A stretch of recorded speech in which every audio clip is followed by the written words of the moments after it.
Mendel के आनुवांशिकी के नियम। मेंडल का हम लोग क्या पढ़े? पृथक्करण का नियम और प्रभाविता का नियम पढ़ेंगे, स्वतंत्र अपव्यूहन का नियम पढ़ेंगे। इनमें से प्रथम जो दो नियम है वो एक संकर क्रॉस मतलब मोनोहाइब्रिड के लिए, और जो तीसरा नियम है जो स्वतंत्र अपव्यूहन का नियम है वो क्या है? द्विसंकर क्रॉस के लिए। द्विसंकर क्रॉस मतलब होता है dihybrid cross. Clear? Monohybrid और डाई हाइब्रिड क्रॉस क्लियर हो गया हमारा पहले ही। अब बात करते हैं इसके नियमों की, ठीक है। तो सबसे पहले बात करते हैं प्रभाविता के नियम, लॉ ऑफ डोमिनेंस। इसमें क्या है?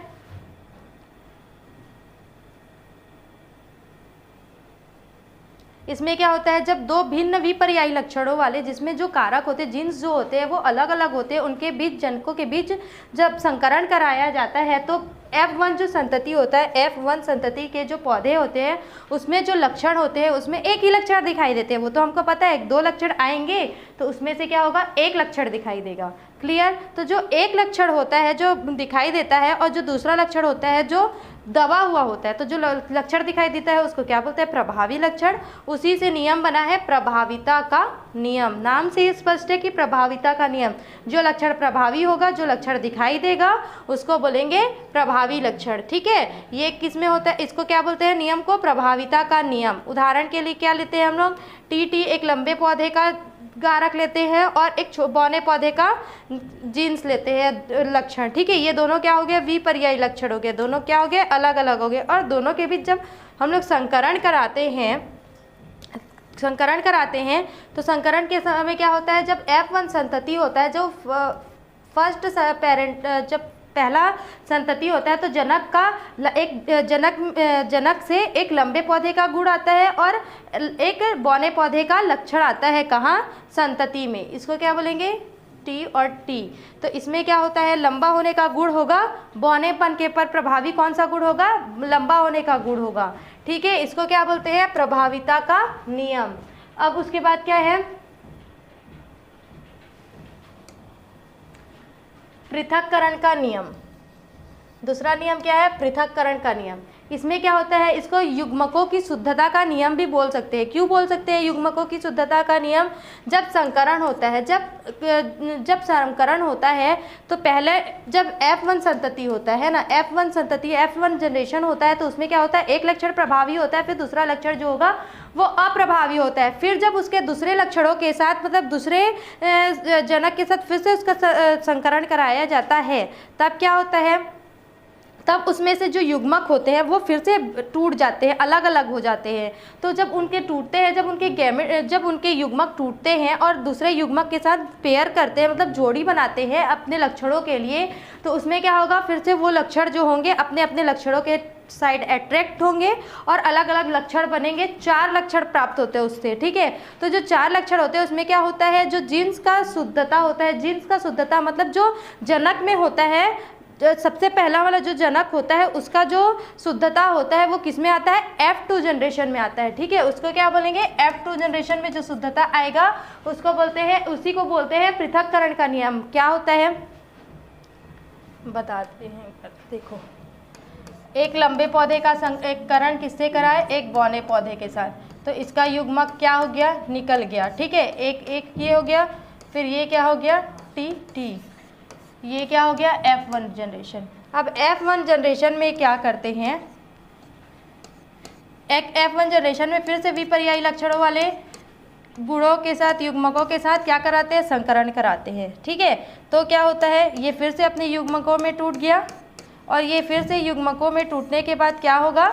फिर से संकरण करता है। ठीक है, तो क्या होगा? टी और ये हो गया टी और टी।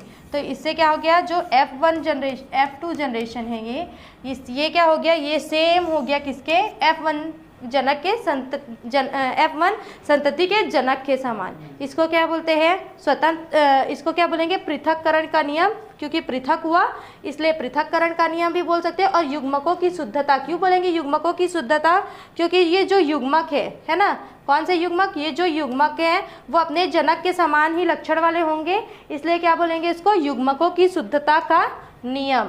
क्लियर?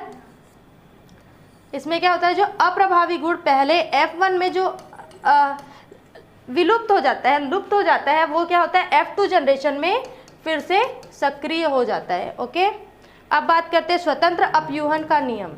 स्वतंत्र अपयूहन का नियम ये बोलता है कि जब किसी जनक के दो अथवा दो से अधिक लक्षणों की वंशागतिकी होती है, दो या दो से अधिक लक्षणों की वंशागतिकी होती है, तो उनके जो कारक होते हैं वो ऐसा व्यवहार करते हैं जैसे उन दोनों के बीच में कोई भी संबंध नहीं होता है। ठीक है, अर्थात कोई भी लक्षण एक दूसरे के लक्षण पर आधारित नहीं होते, एक दूसरे से कनेक्टेड नहीं होते, एक दूसरे से जुड़े हुए नहीं होते हैं। इसको ये क्या होते हैं, ये स्वतंत्र रूप से अपने लक्षणों की वंशागतिकी करते हैं और इन दोनों का कनेक्शन कुछ भी नहीं होता है। वो दोनों अपने अपने कारक के अनुसार ही अपने लक्षणों में प्रभावी और अप्रभावी हो सकते हैं। ये क्या होती है, इन दोनों की जो वंशागतिकी होती है वो एक दूसरे से प्रभावी नहीं होती है, इसलिए इसको क्या बोलते हैं, स्वतंत्र अपयूहन का नियम।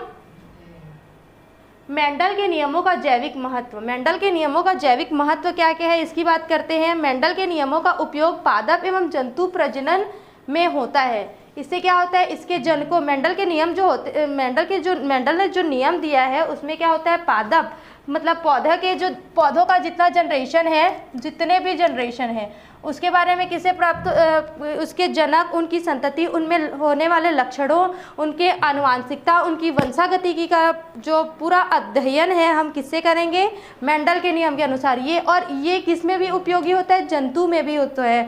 जंतुओं में भी जनक और उनके ब्लड, उनके लक्षण, उनकी त्वचा का रंग एटसेट्रा जितने भी हम लोग बातें करते हैं वो सब किससे प्रभावी है, मेंडल के नियमों के अनुसार। उसका हम लोग डिटेल में अध्ययन कर सकते हैं। ठीक है, उसके बाद क्या है, इस नियम की जानकारी के पश्चात ही आज क्रॉसिंग एवं ब्रीडिंग द्वारा वांछित गुण वाले पौधे और जंतु प्राप्त करना संभव है। कैसे कि क्या होता है, हम लोग हाइब्रिड तो सुना ही होगा सबने कि दूसरे लक्षणों वाले पौधों का मतलब दो अलग अलग लक्षणों वाले पौधों या दो अलग अलग लक्षणों वाले जंतुओं का आपस में संकरण करा के एक नए जीव का उत्पत्ति करना क्या होता है, ये किससे संभव हुआ है, मेंडल के लॉ से। क्लियर, मेंडल के नियमों की जानकारी से आज रोग प्रतिरोधी किस्मों, कुत्तों, घोड़ों, गायों और मुर्गियों आदि की नई नस्लें प्राप्त हुई हैं। क्यों, क्योंकि हम लोग अलग अलग जीवों का अलग अलग जीवों का संकरण, अलग अलग लक्षणों वाले जीवों का संकरण एक साथ कराते हैं तो नए जीवों की उत्पत्ति होती है। क्लियर।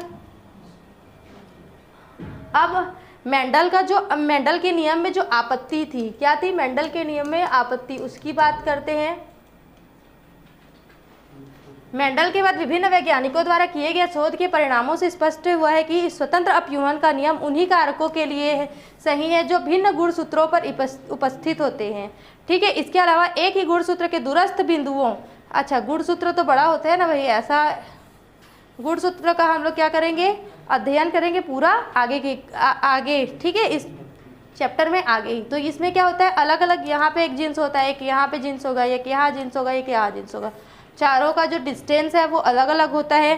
तो क्या होता है, उनमें अलग अलग जो लक्षण होते हैं। ठीक है, तो वो क्या होते हैं, स्वतंत्र अपयूहन पाया जाता है, बशर्ते उनके बीच 50% पुनर्संयोजन आवृत्ति पाई जाती है। मतलब ये क्या है कि उन लोग अपने जगह से यहाँ जाएंगे, फिर यहाँ जाने की क्षमता रखते हैं, फिर यहाँ जाने की क्षमता रखते हैं, उनमें पुनर्संयोजन पाया जाता है। मतलब एक जगह से दूसरे जगह में जाना, फिर से खुद अपनी जगह में वापस आ जाना, ये लक्षणों की वंशागतिकी पर आधारित होता है। तो मेंडल का जो नियम था वो स्वतंत्र अपयूहन का नियम आपत्तिजनक रहा है। ठीक है, अच्छा मेंडल के हम लोग 3 नियम पढ़े, कौन सा, प्रभाविता का नियम, पृथक्करण का नियम, पृथक्करण के नियम को क्या बोलते हैं, युग्मकों की शुद्धता का नियम, और स्वतंत्र अपयूहन का नियम। तो जो प्रभाविता का नियम है और पृथक्करण का नियम है वो कोई आपत्तिजनक तो रहा नहीं, और स्वतंत्र, बाय द वे हम लोग बात करते हैं स्वतंत्र अपयूहन की नियम की, तो वो क्या है, आपत्तिजनक रहा है। ठीक है, अब बात करते हैं वंशागतिकी के अन्य पद्धतियाँ एवं मेंडलवाद से विचलन। जब मेंडल के नियमों का पुनर्खोज हुआ, ठीक है, उसके बाद जीवों में वंशागतिकी जो होती है वो किसके अनुरूप होती है, हमको कैसे पता चला, मेंडल के नियमों से। ठीक है, तो इसमें क्या होता है, जब बाद में जब से फिर से खोज हुआ उसके जीव, तो उसमें क्या पता चलता है कि जो मेंडलवाद है, मेंडल का जो सिद्धांत है उसमें क्या होता है, विचलन होता है। समस्त जो लक्षण होते हैं उसकी वंशागतिकी जो होती है वो मेंडल के नियम के अनुसार नहीं होती है, उसमें भी विचलन होते हैं। ठीक है, तो विचलन होते हैं तो उसके भी नियम है। क्या क्या नियम है उसकी बात करते हैं। पहला नियम है अपूर्ण प्रभाविता का नियम। पहले क्या बात की है, प्रभाविता का नियम, उसके बाद बात करते हैं अपूर्ण प्रभाविता का नियम। तो मेंडल द्वारा प्रतिपादित प्रभाविता के नियम के अनुसार हम जानते हैं कि दो विपर्यायी लक्षण मतलब दो अलग अलग लक्षणों वाले जनकों के बीच जब संकरण कराया जाता है तो F1 पीढ़ी की संतति में केवल प्रभावी लक्षण ही होंगे, लेकिन अप्रभावी लक्षण जो होता है वो बिल्कुल दिखाई नहीं देता। परंतु ड्रैगन फ्लावर अथवा एंटी राइनम मेजस में जो 4 o'clock अथवा मिराबिलिस जलापा, हम लोग सबसे मुख्यतः किसकी बात करेंगे, मिराबिलिस जलापा की बात करेंगे, आदि के पौधों में ऐसा पाया जाता है कि जब दो भिन्न पौधों के अलग अलग लक्षणों वाले जनकों के बीच संकरण कराया जाता है तो फलस्वरूप नए लक्षण वाले F1 पौधे का नए लक्षण वाले मतलब इसमें क्या होता है, हम लोग जो प्रभाविता का नियम क्या पढ़े उसमें ये लिए, ठीक है, इसमें क्या हुआ, टी निकला, इसमें निकला टी, इसमें निकला टी और टी, इसमें सेम लक्षण मिला, इसमें एक प्रभावी होगा एक अप्रभावी होगा। लेकिन इसके अलावा अगर अपूर्ण प्रभाविता की बात करते हैं तो उसमें क्या होता है, इसमें सेम लक्षण वाले नहीं मिलेंगे, इसमें एक नया ही लक्षण, अगर दो विभिन्न अलग अलग लक्षणों वाले जनकों का संकरण आपस में कराया जाता है तो उसमें एक नया लक्षण की उत्पत्ति होती है। कैसे होती है देखते हैं उदाहरण। मिराबिलिस जलापा में पुष्प के रंग की 2 किस्में ली, अलग अलग पुष्प के अलग अलग रंग के पुष्प ली, ठीक है। मिराबिलिस जलापा पौधे का जो पुष्प होता है उसके 2 अलग अलग रंगों की पुष्प लिए हमने, उसमें से एक पुष्प का रंग क्या था, लाल था, दूसरे पुष्प का रंग क्या होता है, सफ़ेद होता है, ठीक है। तो दोनों के बीच जब कृत्रिम परागण द्वारा संकरण कराया जाता है, कृत्रिम परागण होगा मतलब वहाँ से एक जीन्स उठाएंगे और दोनों के बीच संकरण कराएंगे तो क्या होता है, F1 पीढ़ी में समस्त पौधे में पुष्प का रंग क्या होता है, गुलाबी हो जाता है। सबसे पहले हम लोग कौन सा कलर लिए थे, लाल कलर लिए थे,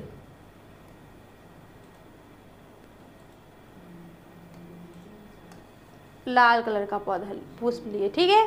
फिर दूसरे में क्या लिए, सफ़ेद कलर का पुष्प लिए।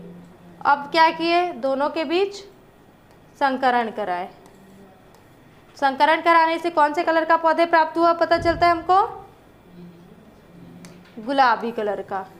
कौन से कलर का, गुलाबी कलर का। क्लियर, कैसे प्राप्त होता है। और ये देखो अपूर्ण प्रभाविता के नियम के पे डिपेंडेड है, क्यों है, इसमें बोलता है कि 2 विपर्यायी लक्षणों वाले जनकों का आपस में संकरण कराते हैं तो एक नया F1 जनरेशन में एक नया ही लक्षण की उत्पत्ति होती है। तो ये क्लियर हुआ कैसे कि अगर हम लोग लाल कलर का पुष्प लेते और सफ़ेद कलर का पुष्प लेते, किसका, मिराबिलिस जलापा का, तो किस रंग का होता है, गुलाबी रंग का पुष्प मिलता है, ठीक है। कैसे मिलता है देखते हैं उदाहरण।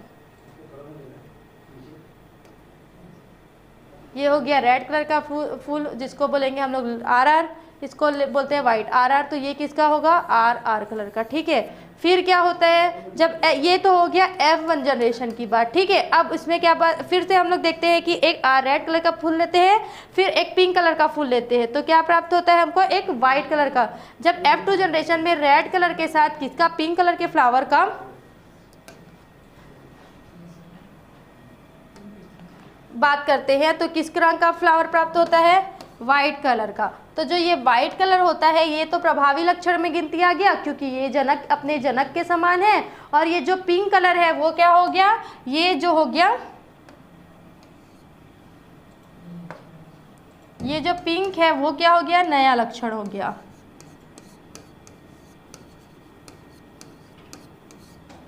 क्लियर। अब आगे बात करते हैं सहप्रभाविता की, कोडोमिनेंस की।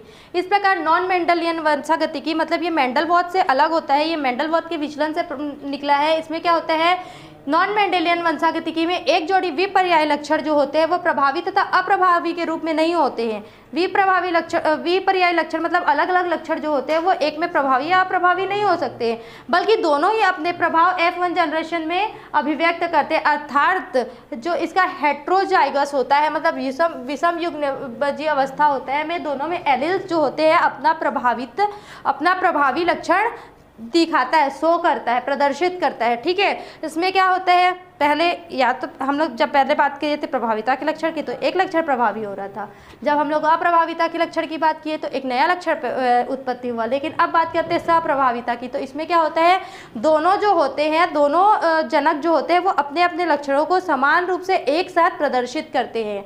क्लियर।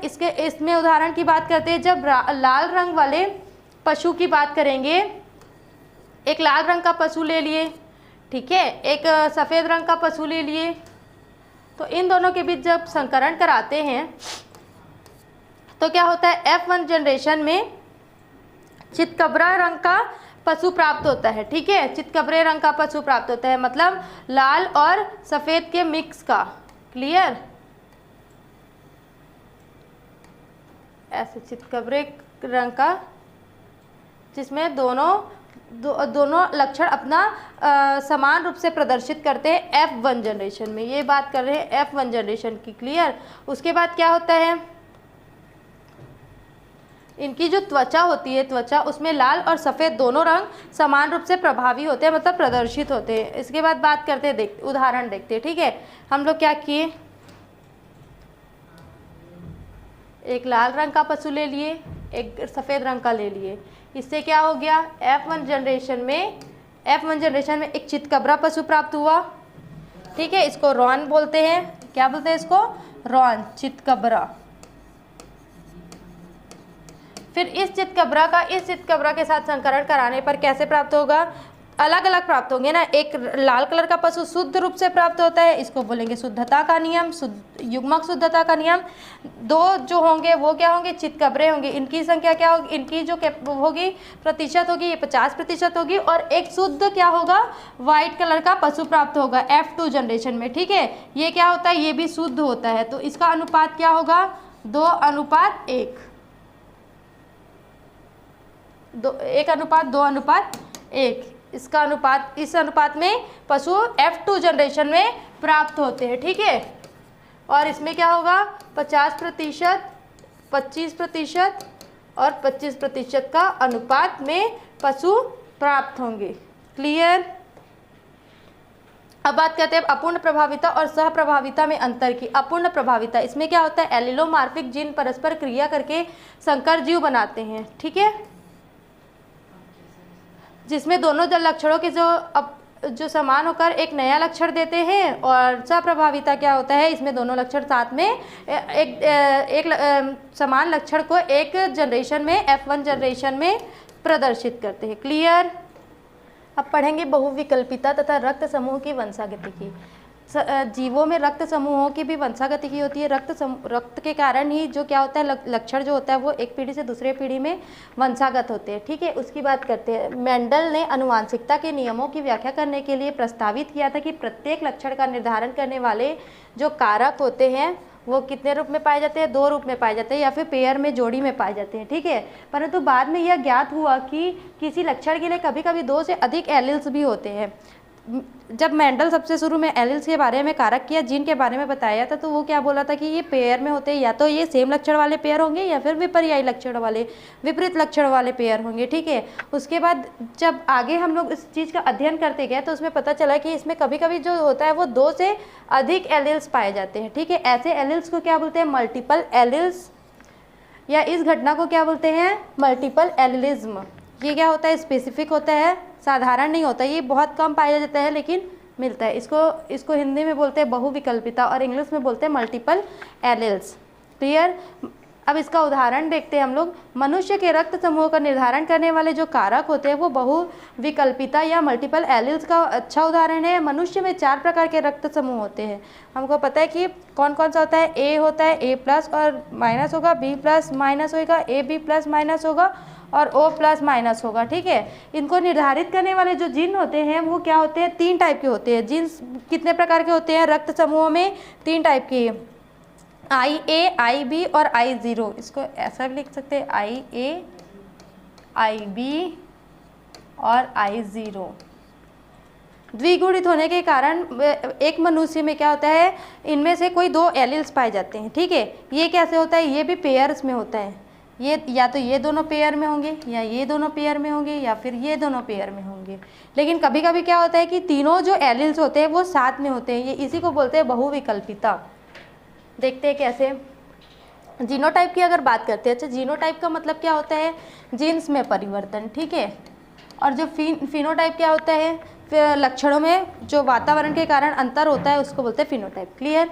अब जीनोटाइप क्या होता है, आई ए अगर होगा, या फिर जीनोटाइप में अगर कारक जो होंगे, अगर वो कारक जो पेयर में होंगे, अगर वो आई ए का पेयर होगा या आई ए और आई जीरो का पेयर होगा, तो अब कौन सा रक्त समूह होगा, ए होगा, ठीक है। अब ए पॉजिटिव और नेगेटिव हो सकता है। अगर आई बी या आई बी और आई ओ होगा तो कौन सा रक्त समूह होगा, बी रक्त समूह होगा। वैसे ही आई बी अगर होगा तो ए भी रक्त समूह होगा, और क्या होगा, अगर आई जीरो है तो ये ओ होगा। इसमें प्लस और माइनस कैसे होगा ये बाद में पता करेंगे, ठीक है। अब बात करते हैं बहुप्रभाविता। बहुप्रभाविता क्या होता है, एक जीन द्वारा दो या दो से अधिक फिनोटाइप लक्षणों के निर्धारण की घटना को बहुप्रभाविता कहते हैं। एक जीन्स जो होता है, एक जीन होगा जो वो फिनोटाइप मतलब जो वातावरण या फिर बाहरी चीज़ों से अपने आप को एडॉप्ट करता है उसको क्या बोलते हैं, फिनोटाइप, ठीक है। उसका निर्धारण करता है, इस घटना को क्या बोलते हैं, बहुप्रभाविता कहते हैं। एक जीन द्वारा, लिखा है यहाँ पे, एक जीन द्वारा दो अथवा दो से अधिक फिनोटाइप लक्षणों के निर्धारण में, दो भी हो सकता है, तीन भी हो सकता है, अलग अलग लक्षण जो निर्धारण होगा उसको क्या बोलते हैं, बहुप्रभाविता बोलते हैं। बहुप्रभाविता किस में पाया जाता है, उसका उदाहरण देखते हैं। मनुष्य में जो सिकल सेल एनीमिया होता है, सिकल सेल एनीमिया में क्या होता है, जो ब्लड का जो सेल होता है वो कैसा हो जाता है, ये हंसियाकार हो जाता है। ये क्या है, ये नॉर्मल ब्लड सेल है, ठीक है। ये क्या है, सिकल सेल एनीमिया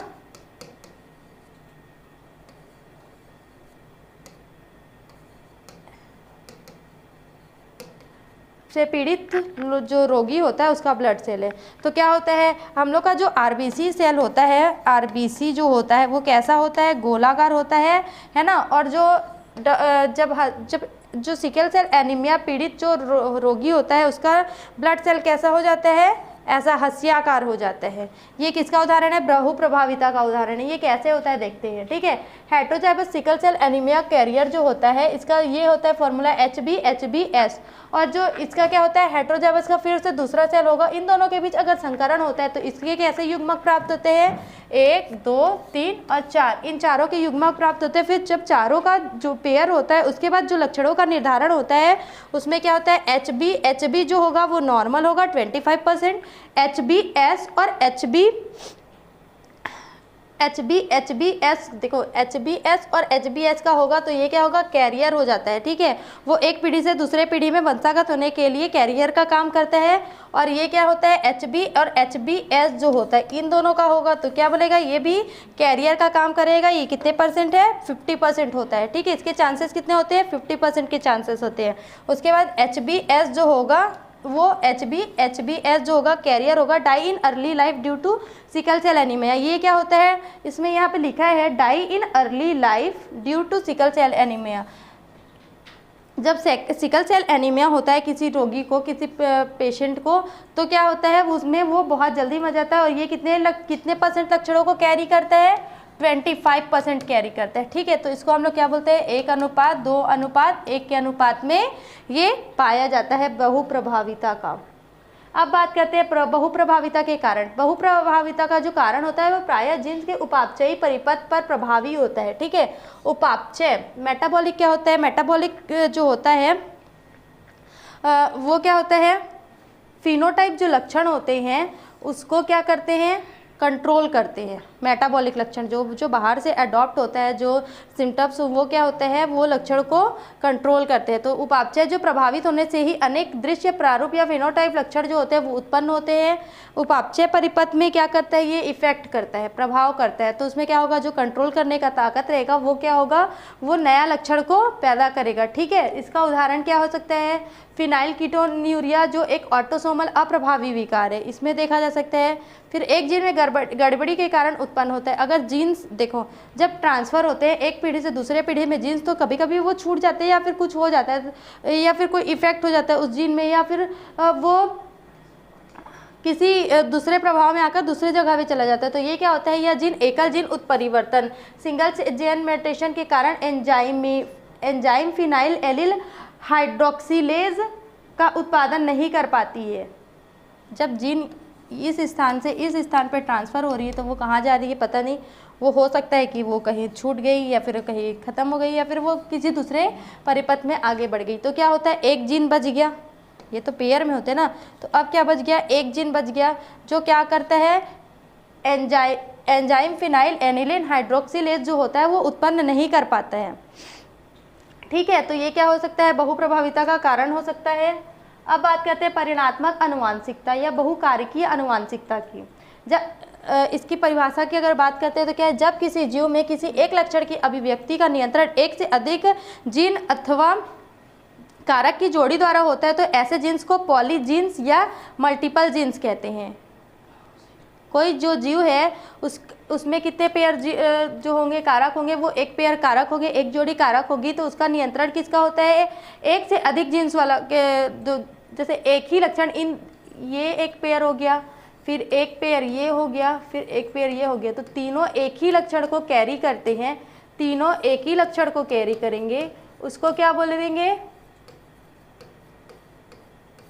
तीनों एक ही लक्षण को कैरी करते हैं तो और एक जगह से दूसरे जगह वंशागति के करते हैं तो उसको क्या बोलते हैं, पॉलीजीन्स या मल्टीपल जीन्स कहते हैं। ठीक है, साथ में ऐसे जीन्स की वंशागति को बहुकारक या पॉलीजेनिक वंशागति की कहते हैं। ऐसे जो जीन्स होते हैं इन सब टाइप के जीन्स जो होते हैं उसको क्या बोलते हैं, वंशागतिकी को बहुकारक या पॉलीजेनिक जीन्स कहते हैं। ठीक है, उदाहरण के लिए पॉलीजेनिक वंशागतिकी के अनेक उदाहरण हैं। इनमें मनुष्य की लंबाई, मनुष्य की त्वचा का रंग, मनुष्य की बुद्धि, गेहूं में दोनों का रंग, गेहूं में जो दानों का रंग जो होता है वो किससे निर्धारित होता है, अलग अलग जोड़ी वाले जीन्स जो होते हैं वो बहुत सारे अलग अलग जोड़ी वाले जो जीन्स होते हैं वो एक ही लक्षण को कैरी करके लाते हैं। तो मनुष्य की जो लंबाई होती है वो भी बहुत सारे जीन्स के कारण होती है, मनुष्य में त्वचा का जो रंग होता है वो भी बहुत सारे जीन्स के कारण होता है, मनुष्य की बुद्धि जो होती है वो भी अलग अलग जीन्स के कारण होती है, और ये बहुत सारे जीन्स का समूह होता है जो एक ही लक्षण को कैरी करते हैं। ठीक है,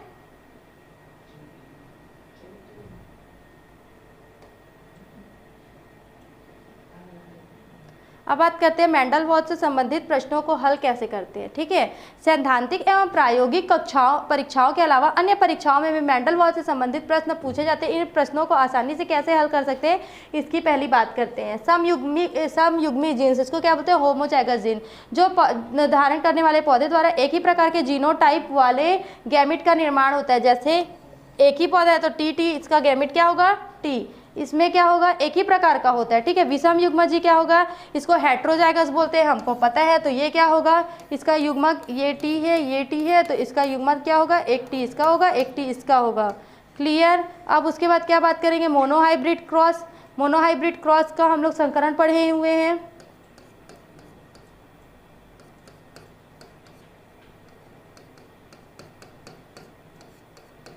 ये हो गया मोनोहाइब्रिड क्रॉस।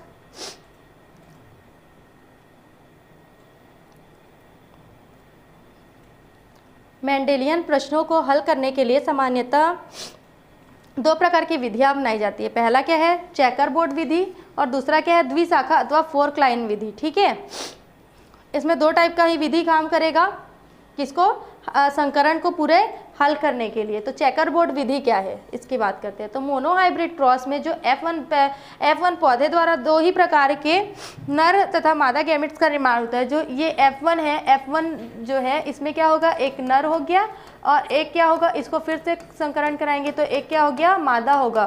तो एक ही प्रकार के गैमेट्स का निर्माण करता है, इसको क्या बोलते हैं, ये चेकर बोर्ड विधि के अंतर्गत आता है। चेकर बोर्ड विधि भी अलग अलग प्रकार का हो सकता है। युग्मकीय विधि, इसको युग्मकीय चेकर बोर्ड कह सकते हैं।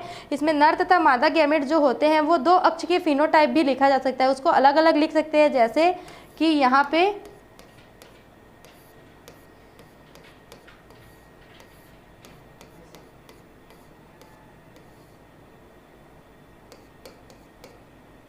सेम प्रोसेस यहाँ होगा 1 2 3 और 4। देखो जैसे अगर इसमें किसकी बात हुई है, YR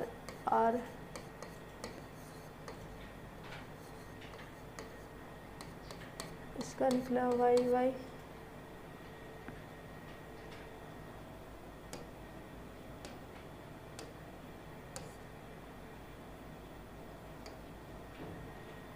इसका निकला Y R Y R Y R और वाई आर। इसका कैसे हुआ, इसका इसके साथ हुआ क्रॉस कनेक्शन, इसका इसके साथ हुआ, इसका इसके साथ हुआ और इसका इसके साथ हुआ। कौन से लाइन में, ये वाले लाइन में। क्लियर। उसके बाद बात करेंगे दूसरा, फिर इसका इसके साथ हुआ, इसका इसके साथ हुआ, इसका इसके साथ हुआ, इसका इसके साथ हुआ। ये सेकेंड वाले लाइन में आ गया।